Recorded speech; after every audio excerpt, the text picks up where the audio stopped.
అందరికీ నమస్కారం.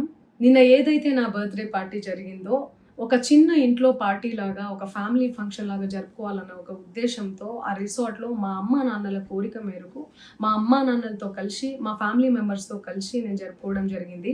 అక్కడ మా అమ్మానాన్నలు, మా అమ్మానాన్న ఫ్రెండ్స్, మా ఫ్రెండ్స్, మా ఫ్యామిలీ ఫ్రెండ్స్, మా టీమ్ మెంబర్స్ మాత్రమే ఉండడం జరిగింది. అండ్ అట్లనే లిక్కర్ ఉండడం జరిగింది. సౌండ్ సిస్టమ్ ఉండడం జరిగింది.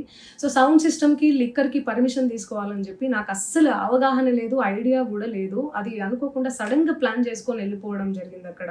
సో, అందుకు నాకు అవగాహన లేదు. లేకుంటే నేను డెఫినైట్‌లీ నేను తీసుకునేదాన్ని. నాకసలు గైడెన్సీయే లేదు.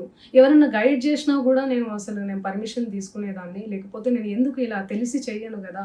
సో, ఇదంతా ఇలా తెలిసి అయితే నేను తప్పు చేయలేదు. తెలియకుండా ఇది జరిగిపోయింది.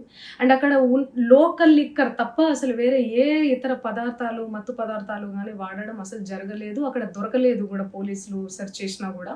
అండ్ అక్కడ ఎవరికైతే పాజిటివ్ వచ్చింది అని చెప్పి పోలీసులు చెప్తున్నారో, ఆయన ఎక్కడో ఒక చోట తీసుకున్నాడు, ఎప్పుడో తీసుకున్నాడు అని చెప్పి తేలిందని చెప్పి పోలీసులే చెప్పారు. అండ్ అది ఇన్వెస్టిగేషన్ కూడా జరుగుతుంది. మేము కూడా పోలీసులకు కోఆపరేట్ చేస్తున్నాము. అండ్ నేను ఎందుకు ఇలా చేస్తాను అసలు? నాకు తెలిసి ఎందుకు చేస్తాను? మా అమ్మానాన్నలతో దట్టు. మా అమ్మానాన్నలు పెట్టుకొని ఇలాంటివి నేను ఎంకరేజ్ చేస్తానా ఇలాంటివి చెప్పండి. అండ్ ఒక రోల్ మోడల్‌గా, ఒక ఒక ఇన్స్‌పిరేషనల్‌గా ఉండాలని అనుకుంటాను గానీ నేను ఇలా ఎందుకు నేను చేస్తాను? సో, ప్లీజ్ దయచేసి మీడియా మిత్రులకు నా విన్నపం ఏంటంటే, ఆధారాలు లేని అభియోగాలు నా మీద అస్సలు మోపొద్దు. ప్లీజ్.